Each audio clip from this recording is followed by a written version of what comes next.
Hi, and welcome to Procedure Ready OBGYN, a podcast aimed at helping you excel during your clinical clerkship in OBGYN. My name is Dr. Jennifer Dory. I'm an assistant professor of obstetrics and gynecology at the Johns Hopkins University School of Medicine and former resident at Thomas Jefferson University Hospital. I'm the founder of Procedure Ready, a collection of resources aimed to advance your clinical medical education. Let's get started. We're going to be talking about labor and delivery triage today. So this is going to be everybody who comes in to labor and delivery and has a complaint. Before the resident goes to see them, a lot of times you're going to have the opportunity as the student on labor and delivery to go evaluate this patient and tell the resident what you think. Do they need to be admitted? Do they need to be sent home? Do they need to be observed a little bit longer because we don't know what's going on?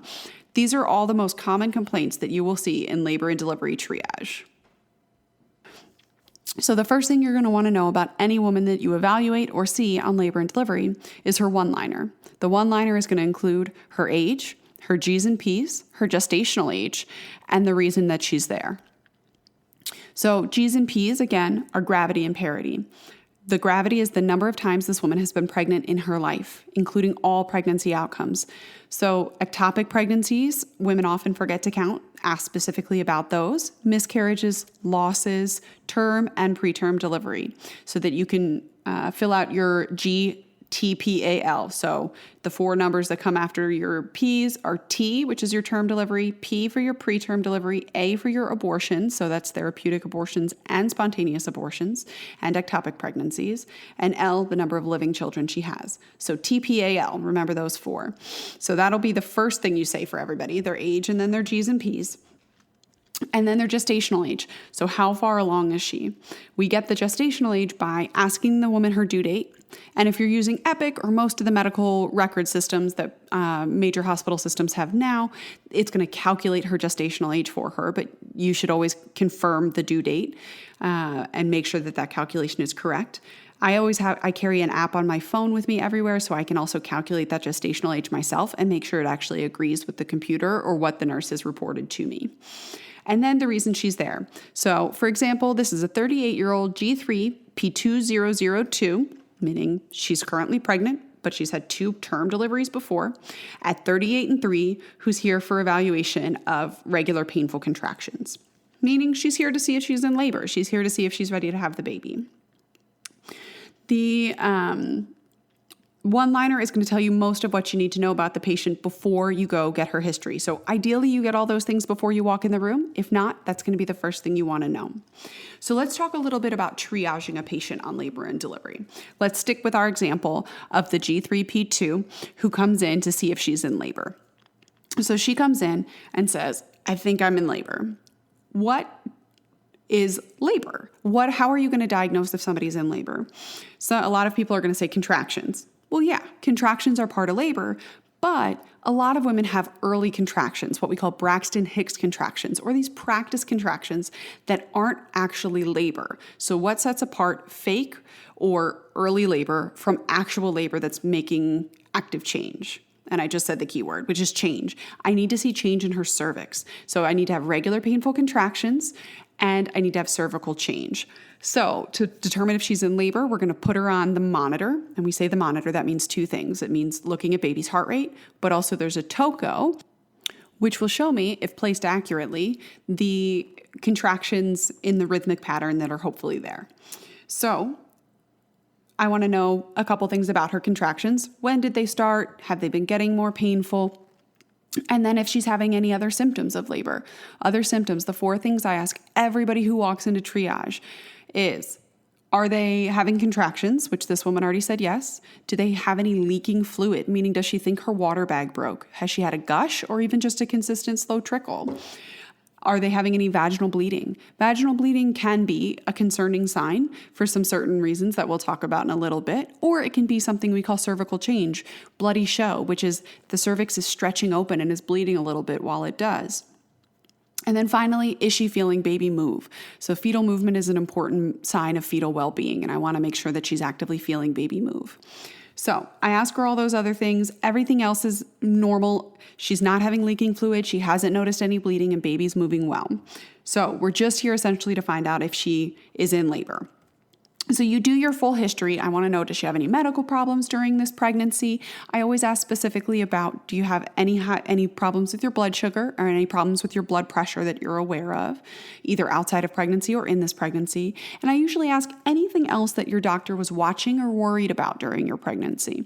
People won't consider a lot of these things health problems or medical problems, but I want to know about them. I want to know if she has gestational diabetes, but a lot of people consider that a transient condition and they won't offer it up. So ask specifically about it. The other thing I always ask specifically about is asthma. I want to know if people have a history of asthma. The reason being, it impacts certain medications that we can give after delivery to help mom's uterus contract and slow down her bleeding. That is Hemabate. If you have asthma, I can't give you Hemabate. And we'll talk about OB medications in a bit. So those are the important parts of the medical history.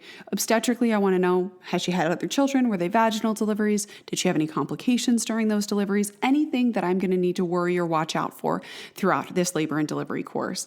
Has she ever had a blood transfusion before? And if so, was it in the setting of a delivery or a pregnancy? And then if she's had any abdominal surgeries before, essentially just preparing myself for just in case we have to do a C-section for any reason, I want to know about that. I want to know if anybody's ever had to do surgery in her belly before, so I know how difficult it will be. After that, you should find out allergies, medications, the usual history, and then you'll usually come out and report off to the resident who's going to be evaluating the patient. The resident or the nurse, whoever at your facility who checks people's cervices in labor or in the labor and delivery triage area, will then go in and check her cervix. Typically, in order to admit somebody, I'm going to want you to be somewhere around 4 centimeters, or I need you to demonstrate change to me. And this is for simply evaluating for labor. If they're ruptured or have another reason to be admitted, that's something separate. But if it's just for sheer labor, I'm probably going to want you to be at least 4 centimeters, somewhere around there. Or be requesting pain medications, unable to tolerate this, the level of contractions or pain at home. The reason being, early labor can wax and wane. It can last a long time. People's normal levels, hormonal levels of oxytocin are going to go up within their diurnal rhythm and go back down. And so they'll space out when they get really hydrated and they'll get really close together when they're dehydrated. And I want to make sure that this is a sustained labor that she's going to be able to consistently hold with and actually deliver a baby, or she's going to need more of our help in medical intervention, which we can do when there's indication, but we don't usually like to do voluntarily without a good indication and without a reason. So we check her cervix. Let's say she's 4 centimeters. She's making change. We're going to go ahead and admit her. The other part of her cervical exam that you should be aware of, there's 3 things we report. Obviously, the most common one you're going to hear about are centimeters, and that's the diameter of the circle that is open in her cervix, within her cervix. So a 4 centimeter diameter would mean that from one side to the other side, we've got 4 centimeters between where her cervix used to be touching. The other thing the second portion of the exam is the effacement or the amount of thinning the cervix has done. A normal non-pregnant cervix is going to be about 3 to 4 centimeters long. And throughout labor, it should shorten until it's just a few millimeters long. And so we talk about what percent effaced it is, so how much it is thinned out. And then the third thing is the station, baby station. So if baby's head, the biparietal diameter, so the portion of the baby's scalp just above their head, if it is how far behind or in front of mom's ischial spines it is. So when we're feeling in her within her vagina, we can feel the ischial spines, we feel the baby's head, and we determine is it above those ischial spines, in which case we give it a minus station, so -2, -3, -4, above those ischial spines, or a plus station, +1, +2, +3, below those ischial spines. And it just tells us how much descent the baby has made into mom's pelvis, or if it's not descending into her pelvis at all yet. So those are the basic components of just basic rule-out labor. So let's say we've checked her, she's 450 -2, we think she's in labor, we're going to go ahead and admit her. Wonderful. That's one triage pretty much done with. Now you get called to another room to evaluate somebody who's coming in and reporting leaking fluid. So you need to evaluate her and see if her membrane's ruptured, if the amniotic sac is ruptured and this is amniotic fluid coming out. You'd be surprised by the number of women who come in and they think it's their water breaking, but it's actually could be they've coughed or laughed and it's actually pee, which is not uncommon when you're really pregnant and the baby's head is right on the bladder. Or it could be normal vaginal secretions and discharge that they normally change throughout pregnancy, so that it could be getting heavier or more concerning than it was before.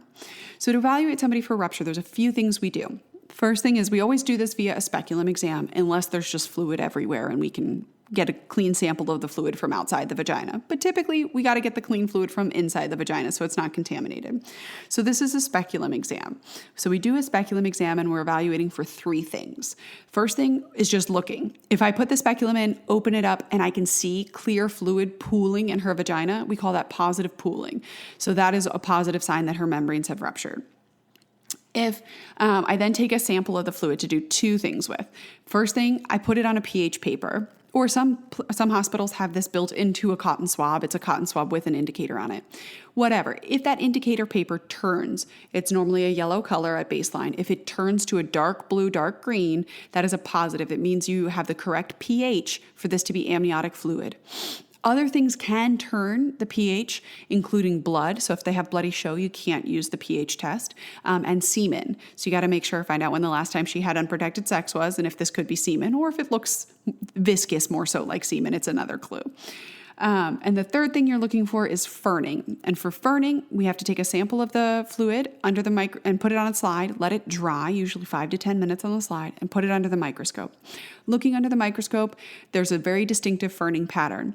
There are also cervical mucus ferns that you can see. So if instead of touching the very water-like fluid, you accidentally touch the viscous cervical mucus, you can get a false positive ferning. The ferns do look a little bit different, but it's hard sometimes to tell the difference, especially for beginners. So making sure that if you're the one getting to do the speculum exam, that you're touching just the stuff that looks like pure water. It might be a little discolored water, but it shouldn't be thick. Before you put that on the slide, if you see positive ferning, another sign that it's ruptured. Some hospitals have different protocols. Some will say you have to have 2 out of 3 of those things to be considered ruptured. Other places want all 3, and some places just go based on what your provider, so what the resident or the attending says based on the exam, their gestalt. Be 1, 2, or 3 of them positive. So that'll probably vary place to place. And so throughout that thing, I usually tell patients when I go in, those are the 3 things I'm looking for. Sometimes all 3 of those things will be negative, and the mom reports that she had a gush of fluid but hasn't had any leaking since. And she just walked into triage, maybe whatever was left in her vagina has already passed, and there's nothing in there when you look in there. 2 tricks for finding the right fluid. 1, with the speculum in the vagina, you can have them cough, valsalva. Sometimes you can force a little bit more of that water out. Or if they valsalva and you see urine come out of their urethra, that's another sign that maybe it wasn't their fluid leaking. The other thing you can do is sometimes we'll have them put on a pad and walk around. See if gravity can pull down a little bit more of that fluid, have them walk or have them sit up straight and repeat the speculum exam. The third thing is to do an ultrasound and see if they still have enough fluid left inside. If we can look at what's called a maximum vertical pocket, an MVP, or an AFI, an amniotic fluid index, which is 4 of the biggest pockets you can find. And if those look okay, if they have an adequate amount of fluid, then that's a good sign that's reassuring that maybe they also haven't ruptured. On the other hand, if they have inadequate fluid or if it looks overall low, that's another sign that maybe they have ruptured and maybe I should give this another try, have her sit up, have her walk, or do a repeat exam.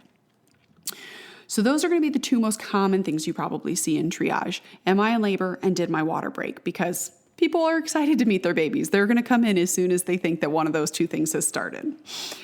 Other things that we worry about seeing in triage, people come in for vaginal bleeding. It can be worrisome if they start bleeding and they say, is this my blood? Is this baby's blood? Do I need to be worried about this? Typically what I tell people is, when I see them in clinic, there are certain conditions where I'm going to want to know about almost every single drop of blood you have vaginally. And those are ones where your placenta isn't normal. Your placenta or the baby's umbilical cord isn't normal. Meaning that placenta, if it's lying low over the cervical os and it's a placenta previa, meaning if your cervix starts to open, it's the placenta that's bleeding. It can easily be it's baby's blood, not your blood. Mom can spot a little bit. She has a reserve. Baby doesn't have much of a reserve. So I worry a lot more if it's baby's blood. So if I know she has a placental issue like a placenta previa, or if she has what's called a vasa previa, meaning it's not the placenta lying over the cervical os, but it's the baby's cord, again, blood from the cervix would then mean it's probably babies. The third thing we worry about bleeding is called a placental abruption. This is when the placenta prematurely begins to separate from that uterine wall. This is separating baby's blood supply and baby's oxygenation from mom's blood, which is providing the oxygen. So mom is bleeding into her uterus, and sometimes it can be concealed and it won't come out through the vagina. And other times she will notice heavy vaginal bleeding. But it can cause significant fetal distress and fetal mortality, morbidity, and maternal mortality and morbidity, because moms can hide a surprising amount of blood within their uterus before it actually begins to come out.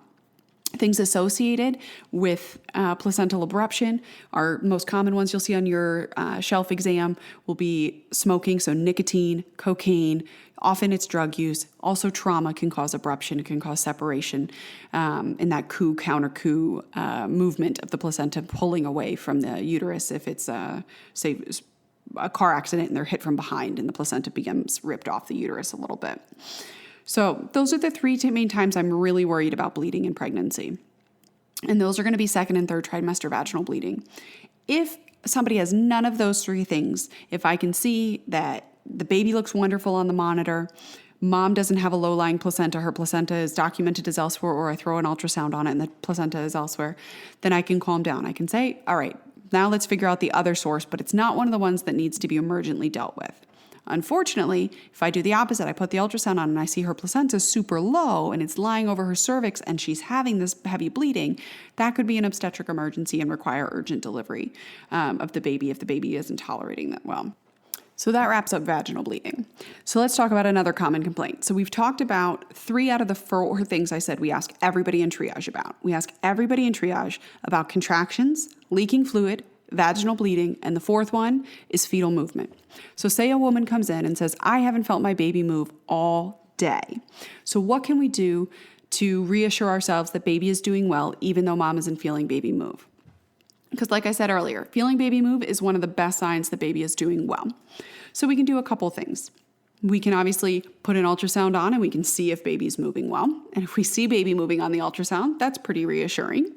But the most common thing is people are going to put them on the monitor, like we said, the monitor earlier, so the external fetal monitoring, which is going to take a look at baby's heart rate. There's 4 components of baby's heart rate that we look at and evaluate to see if baby is doing well.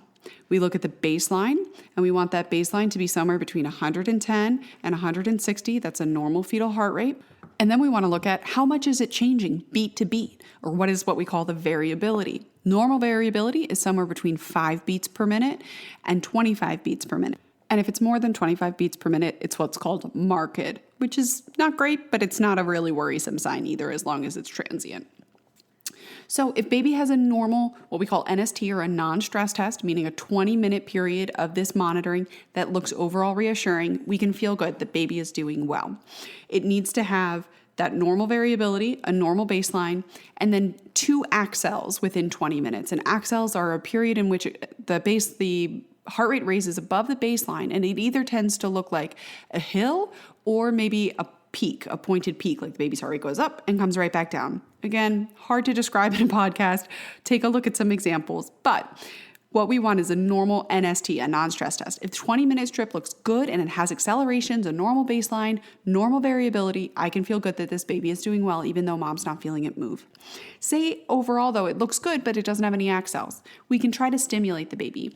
So we can give baby a little bit of juice. Maybe mom hasn't eaten or had enough to drink during the day. Give mom some juice, some water, try to have her hydrate.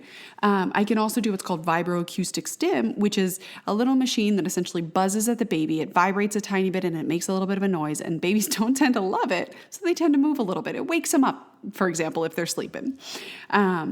Those are things I can do. The other thing I can do, if that still isn't reassuring, I can do what's called a BPP, a biophysical profile. And this is something that sometimes at some institutions you have to send the patient to a sonographer in the formal ultrasound unit, but a lot of OBs and residents can also do this at the bedside in triage if we're actually concerned. And we do what's a BPP. A BPP has 10 points possible. It's on a point system. And what you want to do is have at least 8 of those points. So 2 of the points being the NST. If the NST is not reactive, your maximum amount of points at that point is 8 out of 10. So that's why we need at least 8. So the 4 things I'm evaluating with the ultrasound, I'm evaluating baby's fluid. Do they have a normal amount of fluid around them in the uterus? Does baby move well? And so I'm looking at 2 different types of movement. I want gross body movements, meaning they're moving their whole torso, they're wiggling, they're doing something.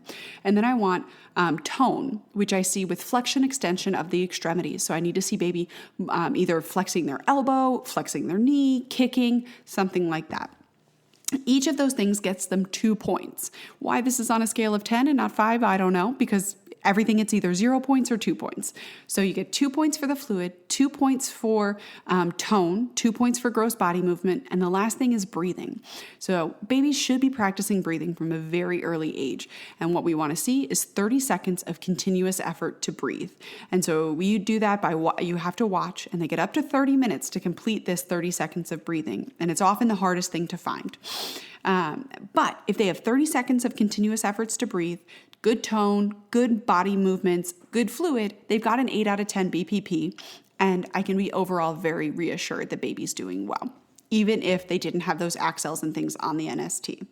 So those are how I tell the baby is doing well. And then I usually talk to mom about doing kick counts at home, which are essentially if they're feeling like baby is subjectively moving less, sit down, take a glass of water, take a glass of juice, whatever you need, sit down and just think only about baby and count the movements you feel over 2 hours. If you can feel at least 8 or 10 movements in those 2 hours, baby's moving adequately. If you're still worried, I still tell moms, if you want to come in, we will always put the monitor on because I can't ever say never. You can never say never in obstetrics, and we can put the monitor on and make sure baby looks good. If they still say, no, it's just subjectively so much less than normal. That's okay. Reassurance is okay. That's part of our jobs. So those are the most common things that you're going to see in labor and delivery triage over the next few weeks.